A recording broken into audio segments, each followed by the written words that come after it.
Arizona, without objection. Mr. President, I rise to address the issue of the Department of Defense Appropriations Act for fiscal year 2010, which is pending business before the Senate. The funding provided in this legislation is very crucial. We need to support our commanders as they lead operations in Afghanistan, Iraq, and elsewhere, care for the men and women who are in the military, including making sure they are provided for, as well as our wounded warriors. But I also note with great concern and alarm, dismay, and even disgust that billions of dollars in wasteful earmarks, unrequested, unauthorized, have again found their way into this legislation. As I've said before, these are serious times, and we as a Congress are required to make serious decisions, tough decisions, that may go against the special interests. I need not remind my colleagues that we're at war, or that the national debt is growing ever larger. Recently, there was a re-estimate of the deficit for the next 10 years from $7 trillion to $9 trillion. We are facing deficits of unprecedented proportions, and yet the spending goes on here like, as some people have said, a drunken sailor. I don't use that phrase anymore because I never knew a sailor, either drunk or sober, with the imagination that members of Congress have, which is best epitomized in this bill, as I'll point out several provisions. We can't afford the waste. We can't afford it. It's our duty to fully support the funding for our national defense and ensure that each dollar we spend is spent wisely in delivery of a stated need and not in special interests. Appropriations Committee has provided $626 billion in total funding for the Department of Defense, $498 billion for the base budget, and $128 billion for ongoing military operations in Iraq and Afghanistan. Interestingly, it's $3.9 billion less than the President's budget request, and the bill further reduces defense programs requested by the Pentagon to make room for $2.5 billion in C-17 cargo aircraft slated for termination by the administration, and about $2.7 billion, I repeat, $2.7 billion in earmarks and special interest items. You know, I've long talked about the broken appropriations process and the corruption that it breeds. I remain deeply concerned over the damage done to our country and the institutions that we are so proud to serve in by their continued abuse. While we've made some progress on the issue in the last couple of years, we certainly have not gone nearly far enough. Legislation we passed in 2007 provided for greater disclosure of earmarks, and that was a good step forward. But the bottom line is that we simply don't need more disclosure of earmarks. We need to eliminate them. We need to eliminate them. And we should adopt the practice, as was the practice here for a long, long time, up until recent years, that we didn't appropriate unless it was authorized. In the years that I have been here, I've seen a tremendous shift from authority and responsibility from the authorizing committees to the appropriating committees, and a commensurate rise in earmarks and corruption. You know, I know my colleagues don't like to hear me use the word corruption, but we have former members of Congress residing in federal prison. We had a congressman from California who used to list the appropriations that he was able to get on one column, and in the other column, the amount of money that he received for earmarking those appropriations. That's corruption. It's not responsible for us to continue to load up appropriations bills with wasteful and unnecessary spending. Americans all over this country are hurting. People are losing their jobs, their savings, their homes. So what are we doing?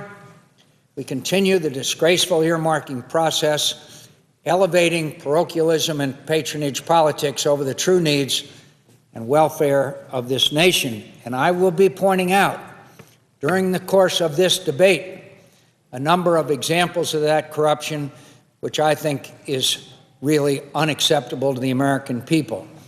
And by the way, is one of the reasons why the American people have risen up in unprecedented manner in demonstrations against the way we do business here in Washington. So I want to be clear. Disclosure is good, but it wasn't inadequate disclosure requirements which led Duke Cunningham to violate his oath of office and take $2.5 million in bribes in exchange for doling out $70 to $80 million of the taxpayers' funds to a defense contractor. It was his ability to freely earmark taxpayer funds without question. You know, during the campaign, a lot of things are said during campaigns, a lot of promises are made, and unfortunately, some are not kept. The President of the United States pledged during his campaign that he would work to eliminate earmarks. The Speaker of the House promised to drain the swamp. Just last month, the President of the United States spoke in Phoenix, Arizona, to the veterans of foreign wars. In that speech, the President's words were quite compelling about waste and pork barrel spending in defense bills. In that speech, the President promised an end to, quote, special interests and their exotic projects, unquote, and reaffirmed that he was leading the charge to kill off programs like the F-22, the second engine for the Joint Strike Fighter, and the outrageously expensive presidential helicopter. The President went on to say, and I quote, "If a project doesn't support our troops, we will not fund it. If a system doesn't perform well, we will terminate it. And if Congress sends me a bill loaded with that kind of waste, I will veto it." This legislation, if the President means those words, this legislation should be vetoed in its present form by the President of the United States. He went on to say, "We will do right by our troops and taxpayers." He's right. We should do right by our troops and taxpayers. The bill has at least $5.2 billion in programs that the Pentagon doesn't need and didn't ask for. $5.2 billion. The President just last month put in all-court press to terminate the F-22 program in the face of congressional determination to continue funding production of the aircraft. So why was the President so adamant about terminating the F-22 while at the same time possibly give a free ride to 10 unrequested C-17s in this bill at a cost of $2.5 billion? How can one differentiate between a fighter aircraft that the Pentagon says further production is unnecessary from a cargo aircraft that the Pentagon says the current fleet, coupled with those on order, is sufficient to meet the Pentagon's needs even under the most stressing situations? Why has the administration, including the Secretary of Defense, been silent on $2.7 billion in member-requested earmarks? These are questions for which I don't have a good answer.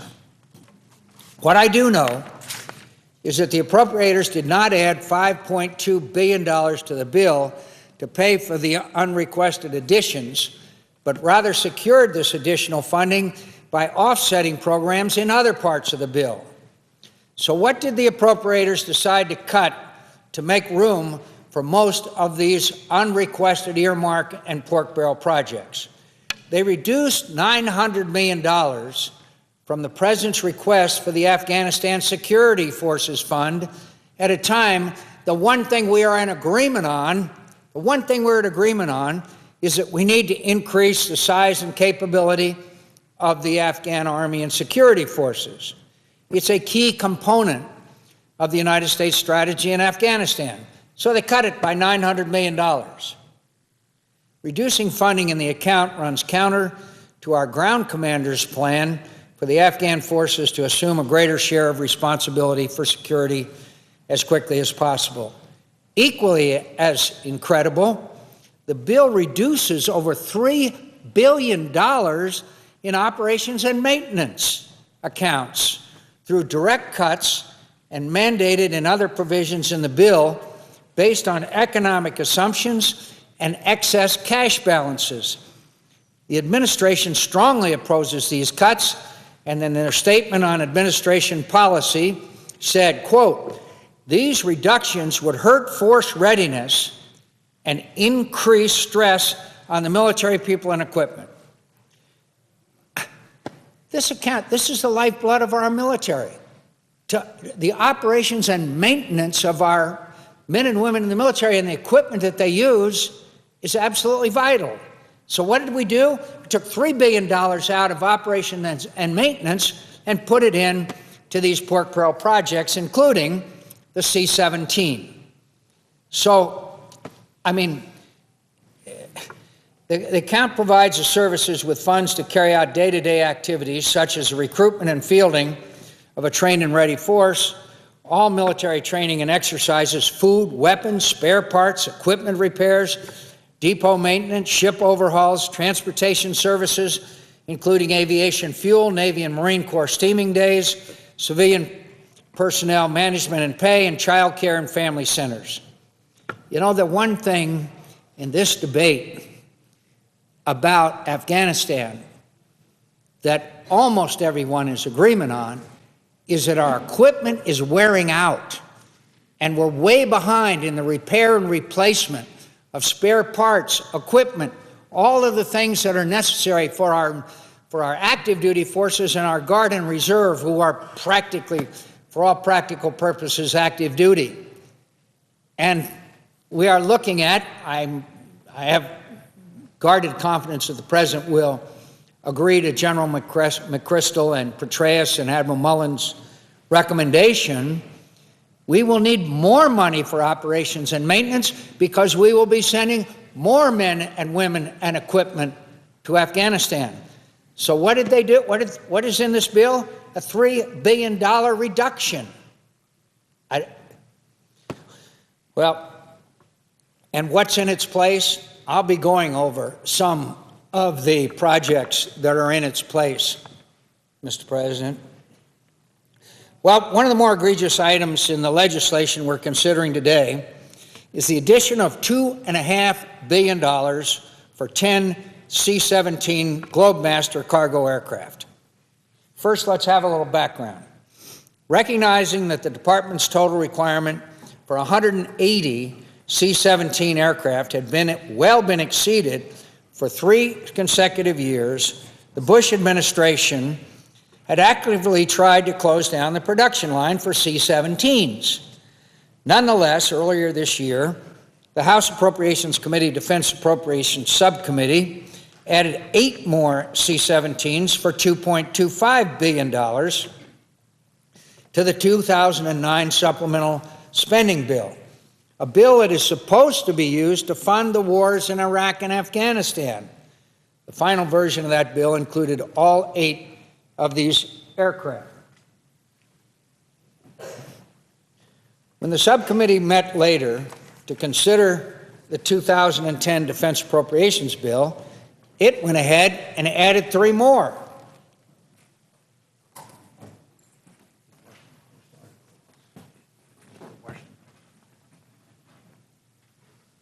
So, it's a little hard to see this chart, but it's an interesting one.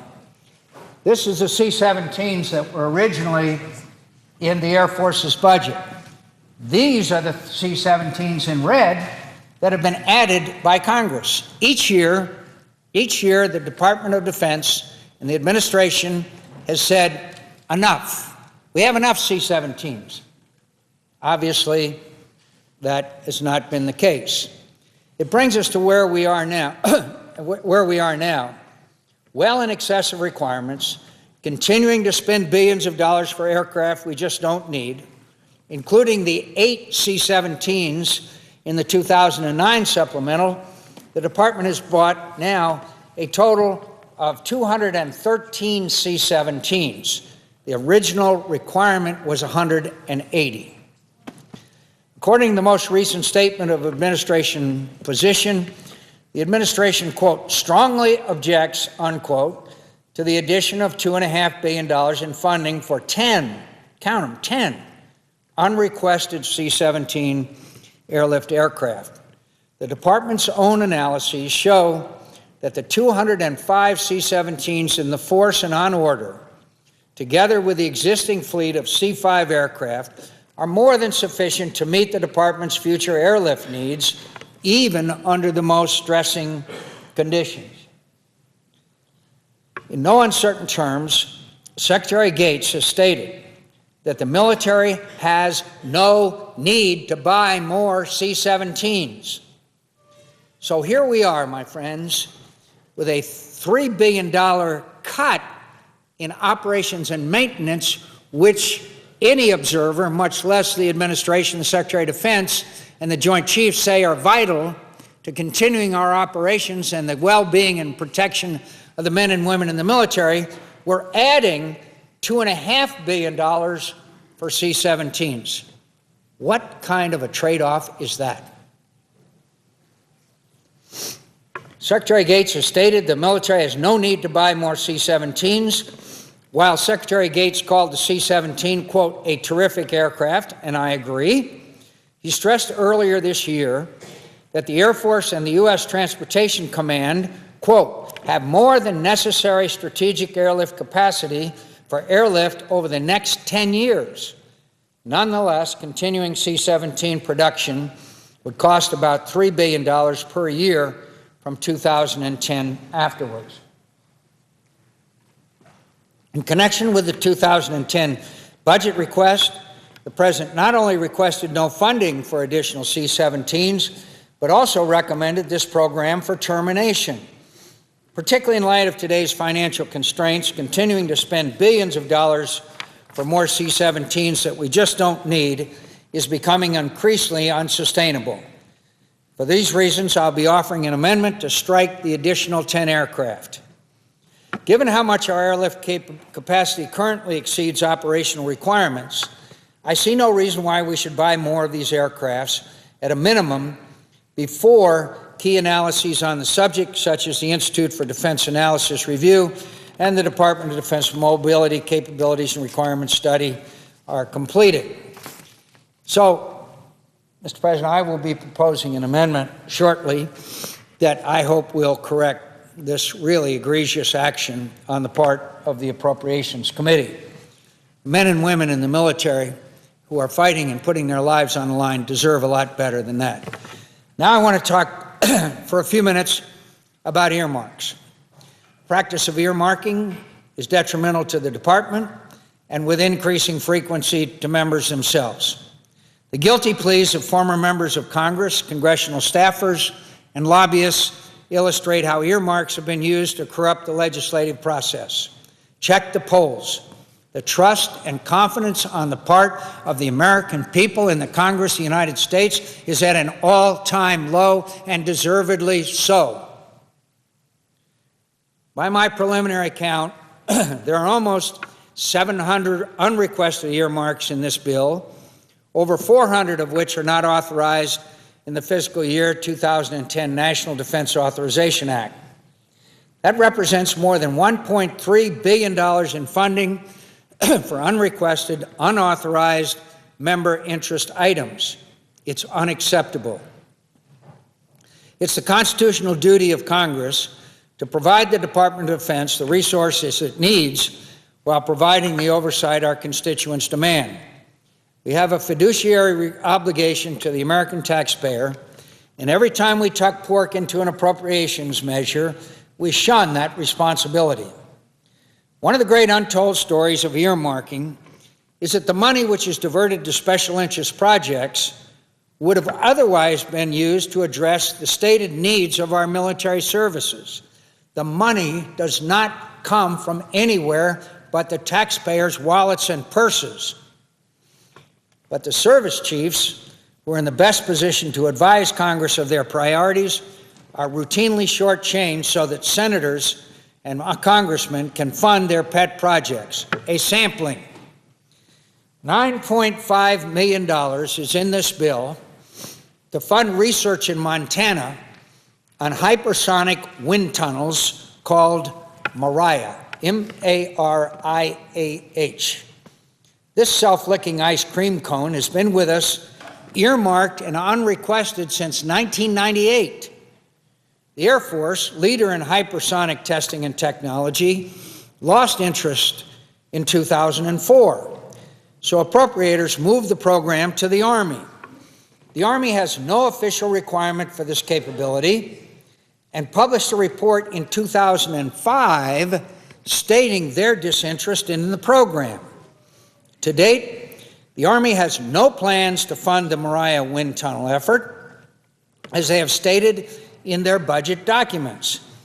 That has not kept the Congress from pouring more than $70 million into it, more than $70 million, with no discernible return. One group has done very well in the deal, however. Of course, I'm referring to lobbyists, including Gage LLC, whose CEO, coincidentally, had been a senior staffer to an appropriator from Montana.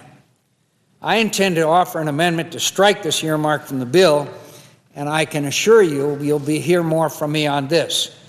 We have spent more than $70 million on a project that has had no return, that the military has said they have no interest in pursuing. $5 million to the Battleship USS Missouri Memorial Association. It's a private organization which owns and operates this battleship as a museum in Pearl Harbor. I'm aware that the association plans to put the Missouri in dry dock and refurbish it, and also aware that it was not part of the donation agreement with the Defense Department would pay for required maintenance.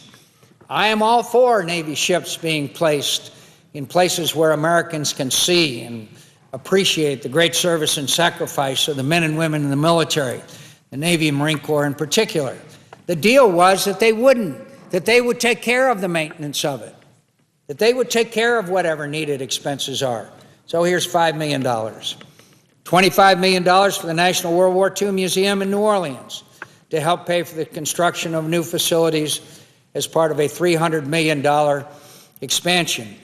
It's a privately funded museum, opened in 2000, and through the help of the Louisiana delegation, has already received $13 million in Department of Defense funds tucked into previous appropriations bills. Again, if the members of the Appropriations Committee would like to go through the authorization process and have this project authorized, I would be more than willing to consider it. $13.8 million for 5 different earmarks pertaining to nanotube research. Of the almost 800 earmarks I mentioned earlier, hundreds are for high-tech research or devices. I asked my colleagues whether they are capable of weighing the merits of specific technologies that they fund in this bill. $20 million for a center at the University of Massachusetts dedicated to educating the general public, students, teachers, new senators, and Senate staff about the role and importance of the Senate. The Senate was neither requested in the President's budget nor authorized by Congress. And certainly, a legitimate question should be whether $20 million should be appropriated for a project that has nothing to do with the defense of this nation. It may be a worthwhile project. Why couldn't we get it authorized? $10 million, as usual, to the University of Hawaii for a program called the Panoramic Survey Telescope and Raid Response System, PANSTARS. On the surface, this program seems like a reasonable need for the Air Force as a part of its space situational awareness efforts. Unfortunately, the Air Force won't be getting much return on this investment, since it will only be allowed to use the telescope 5% of the time. Let's get this straight. The Air Force is paying $10 million so that the telescope could be developed and maintained, and they're going to get to use it 5% of the time. In dollar figures, the Air Force pays $10 million to the university and receives $500,000 in return. What's more, the Air Force has not, in the 9-year life of this earmark, requested a single dollar for the program. So, since 2001, the Air Force has been forced to spend more than $75 million of its budget allocation on a program it doesn't want, but might be able to use, only to be denied use, said 95% of the time. I don't dispute that some of the earmarks listed in this bill have value. I'm sure they do. But I protest the process by which Congress ignores priorities of the armed services so that members can deliver tax dollars to their constituents for programs which may have nothing to do with the defense of our nation. At a time we can least afford to misuse resources.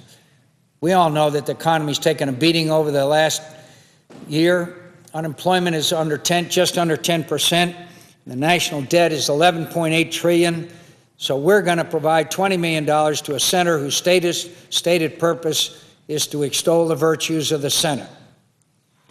The issues we face as a nation require all of us to make sacrifices. All of us. It's about time we started setting an example. Today's Washington Post article by Jeffrey Smith, defense bill lauded by White House contains billions in earmarks. Mr. President, I ask unanimous consent that this morning's Washington Post story entitled Defense Bill Lauded by White House contains billions in earmarks. Without objection. As part of this, the President Obama has repeatedly promised, I quote from the article, promised to fight, quote, the special interests, contractors, and entrenched lobbyists that he says have distorted military priorities and bloated appropriations in the past. In August, as I mentioned, he told a convention of the Veterans of Foreign Wars, quote, if Congress sends me a bill loaded with a bunch of pork, I will veto it. Mr. President, this bill fits that description. It goes on, the bill would add $1.7 billion for an extra destroyer the Defense Department did not request, talks about the C-17s, and the Senate proposed shift of more than $3 billion from operations and maintenance accounts to projects the Pentagon did not request. No veto was threatened over those provisions. And I want to say again, Mr. President, I'm sure that the managers of this bill will somehow try to justify this transfer out of operations and maintenance into the C-17. It's not a credible argument. It's not a credible argument. The absence of such a threat provoked Winslow Wheeler, director of a military reform project at the Center for Defense Information, to describe that longtime senior Obama aides responded that the White House never sought to fix the problem of earmarks in 1 year. The president has been clear from day one he wants to change the way business gets done in Washington. One thing I know about egregious practices, if you don't stop them early in an administration, you never were.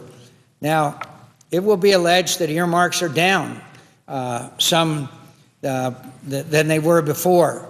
It's an important step forward, and the figures, they'll say, the sponsors of the bill will say earmarks are down 27% in the House and 19% in the Senate. These figures are the most flattering the White House could have used. They refer to the number of earmarks in the bills, not total spending. Total spending on military earmarks in the Senate declined by only 11% from the $3 billion approved by Congress last year. Despite the fact that earmarks are down, there's still nearly 800 for projects that rose to the top by dint of political power rather than project merit, said Ryan Alexander, president of Taxpayers for Common Sense. Quote, the president needs to take a harder line against waste and political gamesmanship, particularly in the defense bill, which is paying for 2 years. So, Mr. President, I have an amendment at the desk and ask for its immediate consideration. The bill is not yet pending. The morning business is closed. Under the previous order, the Senate will resume consideration of H.R. 3326, which the clerk will report. Calendar number 159, H.R. 3326, an act making appropriations for the Department of Defense for the fiscal year ending September 30th, 2010, and for other purposes. Mr. President. Senator from Arizona. Mr. President, I have an amendment at the desk and ask for its immediate consideration. The amendment strikes the funding in the Defense Appropriations Bill for 10 C-17 Globemaster aircraft that we neither need nor can afford. My amendment also redirects those funds to critically important operations and maintenance accounts, which the appropriators have seen fit to cut. At about $250 million per aircraft, the total cost to the taxpayer of the C-17 earmark in this bill is $2.5 billion. But how are we paying for these aircraft? From the cuts made in the bill, it appears much of the offset for paying for the 10 aircraft falls on the O&M accounts. So why are we buying C-17s that we don't need and can't afford, while at the same time reducing overall O&M accounts by $3 billion? Now, I am sure that the managers of the bill will justify this cut in operations and maintenance. I would rely on the judgment of the Secretary of Defense and the chairman and members of the Joint Chiefs of Staff, who will tell you they need this money for operations and maintenance. I hope my colleagues understand what it really means. If this bill passes with these cuts, the Air Force in particular would be forced to decrease funding for training, equipment, depot maintenance, and the restoration and modernization of air bases across the United States, and they would not be to blame. The Army, Navy, Marine Corps, and National Guard would also come out on the wrong end of these cuts and would be forced to reduce funding for facility sustainment, training, and recruiting.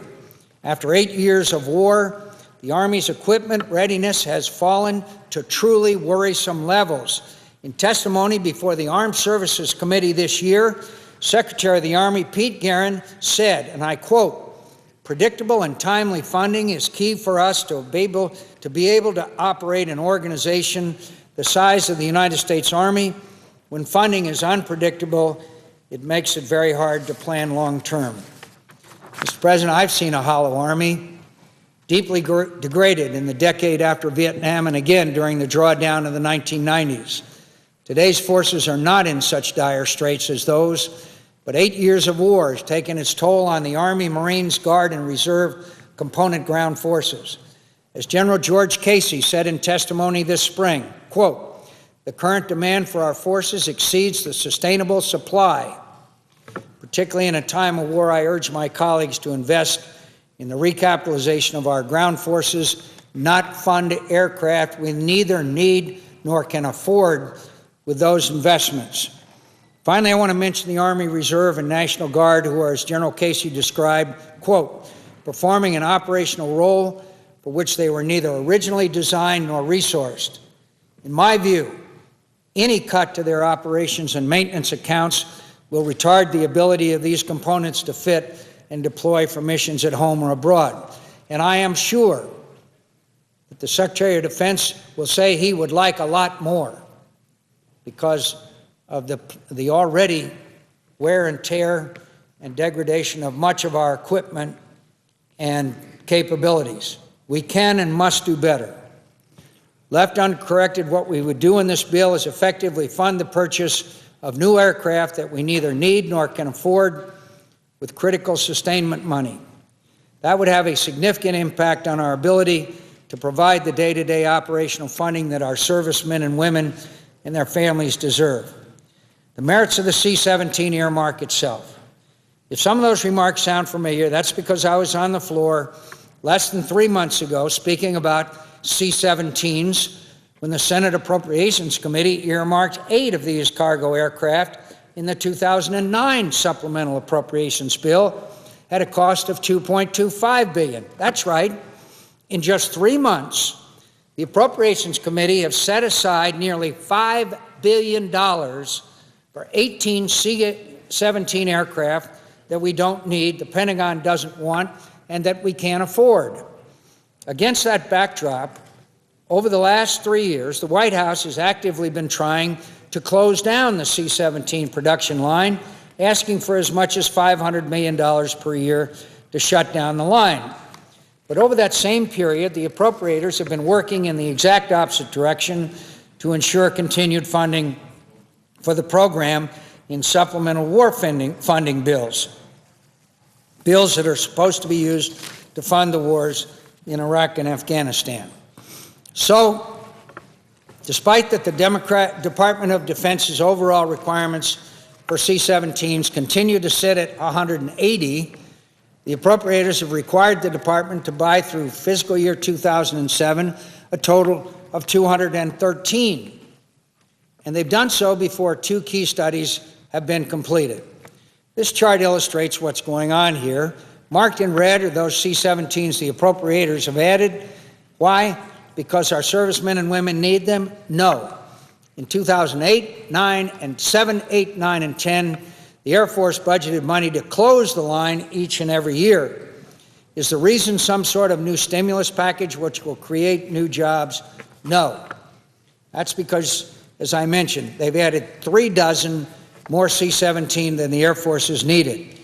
In fact, right now, the backlog of C-17 is such that Boeing will not begin building these aircraft earmarked by the appropriators for another 2 years.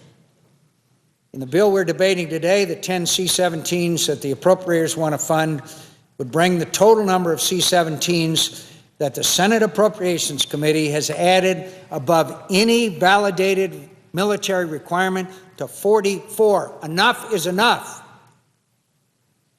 So, the statement of administration policy, the administration, quote, strongly objects to the addition of $2.5 billion in funding for 10 unrequested C-17 aircraft. The Department of Defense's own analysis shows that the 205 C-17s in the force and on order, together with the existing fleet of C-5 aircraft, are sufficient to meet the department's future airlift needs, even under the most stressing conditions. Secretary Gates has likewise said very clearly that the military has no need to buy more C-17s. Secretary Gates called the C-17, and I agree, a terrific aircraft. He stressed earlier this year that the Air Force and the U.S. Transportation Command, quote, have more than necessary strategic airlift capacity for aircraft over the next 10 years. Nevertheless, continuing C-17 production would cost about $3 billion per year from 2010 afterwards. There is little reason why, in connection with the 2010 budget request, the President not only requested no funding for additional C-17s, but also recommended this program for termination. In light of today's financial exigencies, continuing to spend billions of dollars for C-17s that the Pentagon just doesn't need and can't afford is becoming increasingly unsustainable. So, more so than almost any other earmark I've discussed on the floor, this earmark shows that our priorities are just about the opposite of where they should be. For that reason, I am persuaded by the strength of Secretary Gates' opposition, and I find unacceptable the apparent source of funding for this earmark, and urge the members of this body to support my amendment. As I mentioned before, the amendment would redirect money from funding from buying the C-17s we don't need and can't afford to critically important operations and maintenance accounts that are the lifeblood of our troops and their families. So we have a choice in this amendment, Mr. President. We can either continue to fund an airplane that the military neither wants nor needs, or we can restore the cuts in funding in operations and maintenance, which, according to the testimony of every military leader, is badly needed and wanted. The body will be presented with that choice. Mr. President, I ask for the yeas and nays on this amendment. Is there a sufficient second? There appears to be. Mr. President, I yield the floor. Mr. President.